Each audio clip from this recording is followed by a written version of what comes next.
Merhaba örgü severler. Bugün sizlerle birlikte bu gördüğünüz kırlenti öreceğiz. Ben artan ipleri değerlendirme projesi olarak başladım ama gerçekten tamamlayınca çok beğendim. Umarım sizler de beğenir ve keyifle örersiniz. Videoya başlamadan önce küçük bir hatırlatma yapmak istiyorum. Kanalıma abone olup bildirimleri açarsanız yeni videolardan ilk siz haberdar olursunuz. Bu hatırlatmayı yaptıktan sonra hemen modelin anlatımına başlayalım. Model anlatımına geçmeden önce kullandığım iplik ve tığ hakkında bilgi vermek istiyorum. Ben bu kırlenti örerken elimde kalan bebe iplerini değerlendirmek istedim. Ve bunlarla örerken de 3,5 milim tığ kullandım. Ama siz elinizin sıkılığına, gevşekliğine göre tığınızı küçültebilir ya da daha büyük tığ numaralarıyla örebilirsiniz. Hemen yapımına başlıyorum. Önce sihirli halka yaparak başlıyoruz. Bildiğiniz gibi sihirli halkayı bu şekilde tutup ipi bir tur parmağımda döndürerek yapıyorum. Tığımı geçirdim bu alttan. İlmeğimi alıp hemen 3 zincir çektim. Bir zincir daha çekiyorum. Yani toplamda 4 zincir ve bu oluşturduğum halkanın içine ikili trabzan örüyorum. Ben kırlent boyunca hep ikili trabzan örerek devam edeceğim. Bir zincir çektim. Yine ikili trabzan örerek devam ediyorum. Toplamda aralarında birer zincir örerek 12 tane trabzan örüyorum. Baştaki bu çektiğim 3 zinciri de bir trabzan olarak sayıyorum ve aralarına birer zincir çekerek toplamda 12 tane trabzan örüp geliyorum. 12 tane trabzan ördükten sonra yine bir zincir çektim ve bu ilk başlarken oluşturduğum boşluğun içine kaydırmayla kapatıyorum. Ve arkadaki ipi çekerek artık bu ortadaki yuvayı daha da küçültüyorum. Gördüğünüz gibi. Ve bu ipi de artık arkadan yürütmek istiyorum. Çünkü açılmasını istemeyiz. Şöyle kaydırmayla sabitledim. 3 zincir çekip aynı boşluğun içine bir trabzan daha örüyorum. Bir zincir, bir sonraki yuvanın içine batıyorum ve arkadan ipimi yine yürüterek devam ediyorum.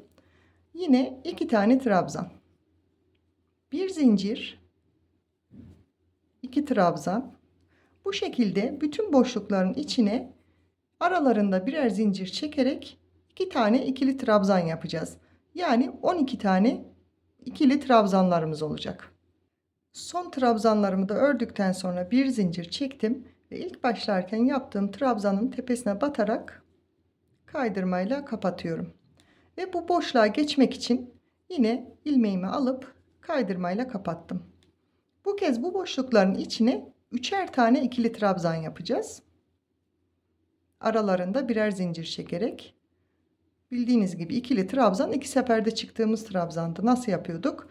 Tığa ipimi doladım. İlmeğin ikisini birlikte kapatarak bu şekilde 3 tane ikili trabzan örüyorum. Yani mantığı şu şekilde. İlk başta 12 tane trabzan, aralarında birer zincir çekerek ve ikinci sırada bütün oluşturduğumuz boşlukların içine ikişer tane trabzan ördük birer zincirle ve üçüncü sıramızda da üçer tane trabzan örerek sırayı tamamlıyoruz. Son trabzan grubumu da ördükten sonra bir zincir çektim ve bu ilk başlarken yaptığım zincirin tepesine batarak kaydırmayla ilmeğimi kapatıyorum. Ve ben artık bu sıradan sonra renk değiştireceğim için tekrar bir zincir çekip ipimi kesiyorum. Ve şöyle elimle motifimi hafifçe düzeltiyorum ki açılsın, daha düzgün dursun. Ben bu sıradan sonra renk değiştiriyorum ama siz istediğiniz sırada değiştirebilirsiniz. Tek renkle de örebilirsiniz. Bu artık sizin tercihinize kalmış bir şey. Bir zincirle ilmeğimi kilitledim ve bu sırada artık gördüğünüz gibi yuvarlak bir motif elde ettik ve bu sırada bu yuvarlak motifi kareye dönüştüreceğim. O yüzden herhangi bir boşluktan başlıyorum. İkili trabzan ördüm. Aynı yuvanın içine 3 tane ikili trabzan ördüm. Bu bizim ilk köşemiz olacak. Bitişte de diğer kısmını yapıp tamamlayacağız. 3 tane trabzandan sonra bir tane zincir çekip bir sonraki boşluğa tekrar 3 tane trabzan örüyorum. Bir zincir, bir sonraki boşluğa tekrar 3 tane trabzan ördüm. Bir zincir, bir sonraki boşluğun içine köşe yapıyoruz. Köşe için Önce 3 tane trabzan, köşe olduğu için 2 zincir, 3 de çekebilirsiniz. Ben 2 çekerek devam ediyorum ve yine aynı yuvaya 3 tane trabzan ördüm. Şöyle hemen göstereyim. Buradan başladık. 2 tane üçlü trabzan yaptıktan sonra köşemizi oluşturduk ve şöyle sırayı tamamlayınca şeklini vereceğiz. Kare bir motif olmuş olacak. Bir zincir, tekrar 3 tane trabzan, bir zincir, 3 tane trabzan. Çok kolay bir model. Herkesin rahatlıkla yapabileceğini düşünüyorum. Ama eğer videolarımın çok hızlı olduğunu düşünüyorsanız ya da yavaş ilerlediğini düşünüyorsanız ayarlar kısmından videoyu yavaşlatıp hızlandırabilirsiniz. 2 tane boşluğun içine üçer trabzan ördükten sonra tekrar buraya köşe oluşturacağız. Bunun için de bu boşluğun içine önce 3 tane trabzan, 2 zincir ve yine aynı boşluğun içine 3 tane trabzan örüp bir diğer köşemi de oluşturmuş oldum. Bir zincirle bir sonraki boşluğa 3 tane trabzan örerek devam ediyorum. Şöyle göstereyim. Şöyle formunu vererek bu başladığımız ilk köşemizin yarısıydı. Yani 3 trabzan, 2 zincir, 3 trabzan örüyorduk ya. Bunun 3 trabzanını ördük. Burayı tamamlayıp geldiğimizde de 3 trabzan ve 2 zincirle sırayı tamamlayacağız. Bu diğer köşeleri de aynı burada yaptığımız gibi örelim. Sırayı birlikte tamamlayalım. Sıranın sonuna geldiğimde ilk başlarken 3 tane trabzan yapmıştık. Aynı boşluğun içine 3 tane trabzan daha yaptım ve bir zincir çekerek tığıma ipimi doladım. Burada ilk trabzanımın tepesine batıp ipimi çektim. Gördüğünüz gibi tığımda 3 tane ilmeğim var ve hepsini tek seferde çekip köşemi oluşturuyorum. 2 zincir, hatta 3 çekiyorum. Aynı yuvanın içine 2 trabzan daha örüyorum. Yani bu çektiğim zinciri de bir trabzan sayıyorum. Bu ipi de altta tığımın üzerine alıp yürüteceğim. Böylelikle sabitlemiş oluyorum. Burası yine bizim köşemiz. Bitişte sırayı bitirirken burada tekrar 3 tane trabzan yaparak köşeyi tamamlayacağız. Bir zincir çektim. Bir sonraki yuvanın içine 3 tane ikili trabzan örüyorum. Aslında bu sıranın tekrarıyla oluşuyor. Bütün kırlentin tamamı bu sıranın tekrarıyla, bildiğiniz hırkalarda, yeleklerde kullanılan motif aslında. Birer zincir çektim aralarında.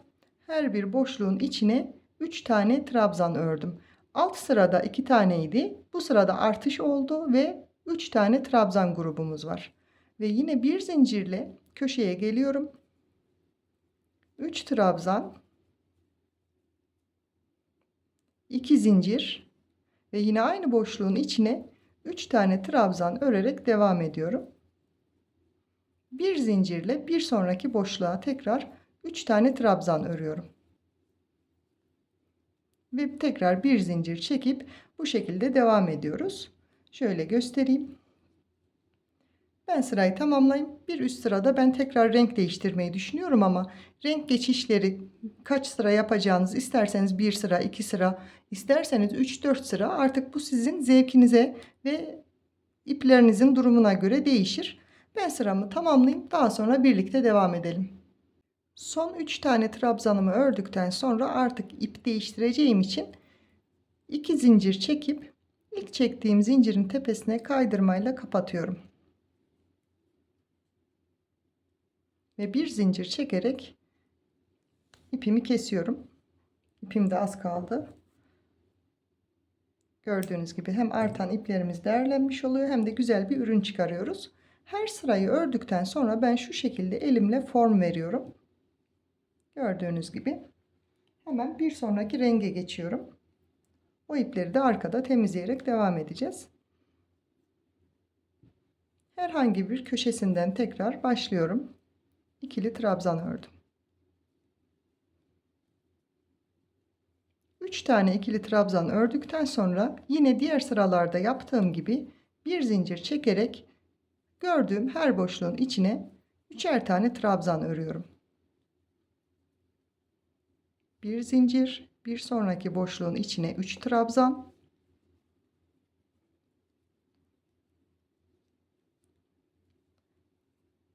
bir alt sırada ne yaptıysak aslında aynısı. Köşeye kadar gelmek istedim, sizle birlikte örelim.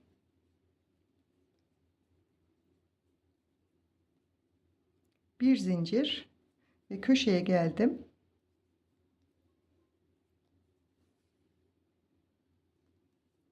3 trabzan, 2 zincir, yine aynı boşluğun içine 3 trabzan daha örerek bu köşemi de tamamlamış oldum ve bir zincir çekerek artık bir sonraki boşluğa aynı diğer sıralarda ne yaptıysak bundan sonra da aynı işlemi yapıyoruz. Bundan sonra daha detaylı göstermeme gerek olduğunu düşünmüyorum. Çünkü kırlentinizin ölçüsüne kadar büyütmeniz gerekiyor. Renkleri istediğiniz kadar renklendirebilirsiniz. İster 3 sıra 5 sıra ister her sırada renk değiştirerek örebilirsiniz. Bu tamamen sizin zevkinize kalmış bir şey. Burada ördüğümüz gibi diğer sıraları da tamamlayalım. Kırlentimizin ölçüsüne ulaştıktan sonra diğer detayları birlikte devam edelim. Ben kırlentimin ölçüsüne göre ördüm, tamamladım. Şimdi size ölçü vereceğim ama siz kendi elinizdeki kırlentinizin ölçüsünü baz alın. Şu anda 57 santim olmuş. Ölçünün de tam geldiğini nasıl ayarlıyorum? Hemen göstereyim. Ekrana tamamını sığdıramadım ama şöyle göstereyim. Bildiğiniz gibi kare örtü şeklinde çalıştık. Bu orta merkezi kırlentimin tam orta noktasına denk getiriyorum. Şöyle elimle de bir düzelteyim. Tam ortaya denk geldikten sonra şu köşelerini kapatıyorsa ölçünüz tam olmuş demektir. Gördüğünüz gibi benimki kapatıyor. Şurada bir boşluk var ama bu yastığın boş kısmı, uç kısmı içine kapanır diye düşünüyorum. Bu ölçüde kendi elinizdeki yastığa göre bu şekilde hazırladıktan sonra artık kırlentimizi birleştirme noktasına geliyoruz. Onu da şöyle yapıyorum. Kırlenti birleştirmek için önce bu şekilde açtım. Sonra tam ortadan ikiye katlıyorum. İki ucunu bu şekilde tutup düzelttikten sonra iyice eşit olduğundan emin olduktan sonra hem bu kenardan hem de bu kenardan dikerek ya da tığla birleştirebilirsiniz. Ben şimdi kaydırma tekniğiyle birleştireceğim ama dediğim gibi siz isterseniz dikebilirsiniz. İsterseniz örerken yine trabzanları, hırkaları birleştirirken daha önceki videolarımda olduğu gibi ip koparmadan yönteminde yaptığım gibi o şekilde de örerek de birleştirebilirsiniz. Şimdi kaydırma yöntemiyle bu iki kenarını da birleştirip artık yastığımızı tamamlayalım. Ben örgümü tamamlarken ipliğimi koparmamıştım. Örgü yönüme de uyduğu için ipliği koparmadan buradan başlayıp kaydırma tekniğiyle birleştirmeye devam edeceğim ama siz isterseniz ipi koparıp yeniden de başlayabilirsiniz. Karşılıklı iki köşeyi birbirine denk getirdikten sonra şöyle göstereyim, köşemi tamamladığımda bir tane de zincir çekmiştim. Karşılıklı iki köşeyi denk getiriyorum. Hemen köşeden birleştirmeye başlayacağız. Kaydırma tekniğinde daha önceki detaylı videomda görmüşsünüzdür. İlmeğe böyle değil, tek kanadını alarak alıyorduk. Yine aynı şekilde yapacağım. İpim bu şekilde tığımın önünde, tek kanadını aldım. Ve bu köşedeki ilmeğimin de tek kanadını alıyorum ve tek seferde ipimi çektim. Şimdi trabzanlara geldi sıra. Sırayla bunun tek kanadını alıyorum, arka kısımdaki. Yani ilmeklerin birbirine bakan taraflarını alacağım. Buradan da aslında buradan şöyle batayım. Çünkü zincir birleştirdiğim yer. Ve tek seferde çektim. Şimdi diğer trabzana geliyorum. Gördüğünüz gibi iki kısmı var tığımızın, trabzanımızın üzerinde. Bunun tek tarafını alıyorum. Hemen karşısına denk gelen trabzanın da arka kanadından tığımı batırıp ipimi tek seferde çıktım. Bu şekilde kenar boyunca birleştirmemi yapacağım. Birkaç tane yapayım, nasıl göründüğünü de birlikte bakalım. Arada bir zincirimiz vardı. O zincirin de tek kanadından batıp buradaki zincirin de tek kanadından batıp ipimi tek seferde çekiyorum. Bu birleştirmeyi yaparken ipimizi de çok sıkmazsak kasma yapmadan güzel bir birleştirme olur. Şimdi trabzanın arka kısmından, buradaki trabzanın da arka kısmından alıp tığımda 3 ilmeğim var. Hepsini tek seferde çekiyorum. Şöyle göstereyim. Kamerada net görünüyor mu? Burada bir zincir şeklinde birleştirme oluyor. Ben bu birleştirme şeklini seviyorum. Güzel ve temiz bir iş çıkıyor. Ama sizin kolayınıza ne gelirse, nasıl gelirse o şekilde yapabilirsiniz. Ben birleştirmemi yapayım. Daha sonra diğer kısımlarıyla devam edelim.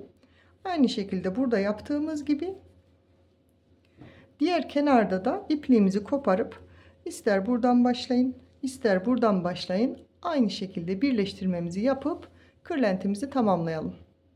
Her iki kenarını da birleştirdikten sonra artık kırlente son şeklini veriyorum. Bu şekilde alıp şöyle açıyorum. Tıpkı bir mektup zarfı gibi.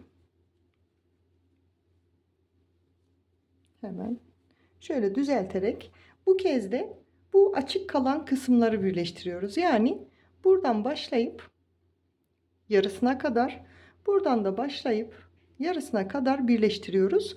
Biraz açıklık bırakacağız ki kırlenti istediğimiz zaman çıkarıp yıkayabilelim. Açık bıraktığımız kısımları da bağcıklar yardımıyla kapatacağız. Burada göz kararı ayarlayacağım ben. Siz de öyle yapabilirsiniz. Eğer yastığınız çok büyükse o zaman daha az bir birleştirme yapabilirsiniz. Ama yastığınız küçük, rahat geçer diyorsanız da biraz daha birleştirip az bir açıklık bırakabilirsiniz. Buradan başlayıp yine iki kenarı birleştirdikten sonra kırlentimizi yastığımızla buluşturalım. Ben birleştirmemi tamamladım ve yastığımı giydirdim. Ön kısmı bu şekilde görülüyor. Arka kısmı da gördüğünüz gibi bu şekilde. Tamamen birleştirmedim. Köşe noktasından başlayıp toplamda 4 tane üçlü grubumu boş bıraktım. Tabi bu yine yastığınızın genişliğine, yani büyüklüğüne, tokluğuna göre değişir. Ve bunları bağlayabilmek için ben bu şekilde 3 noktadan bağlayarak birleştirmek istiyorum ki yıkayacağım zaman buradan çıkarıp yıkamam kolay olsun diye. Bunun için de yine aynı ördüğüm iplerden 50 tane zincir çekip bu şekilde bağcıklar hazırladım. 3 tane. Hemen burada bıraktığım boşluklardan birinden geçirip hemen karşısına denk gelen yerden de geçiriyorum ve düğüm atarak bağladım.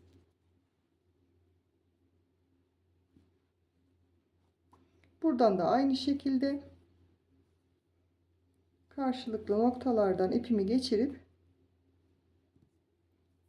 bağlıyorum.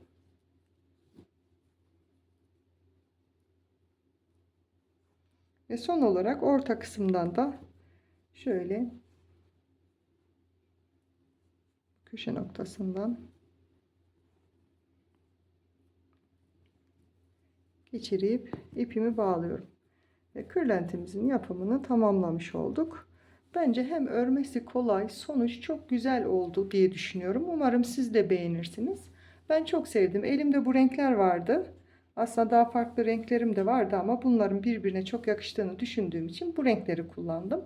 Siz evinizin dekorasyonuna göre uygun renklerle yapıp kullanabilirsiniz. Umarım beğenerek, keyifle izlemişsinizdir ve keyifle örer kullanırsınız. Bir sonraki videoda görüşmek üzere. Hoşça kalın.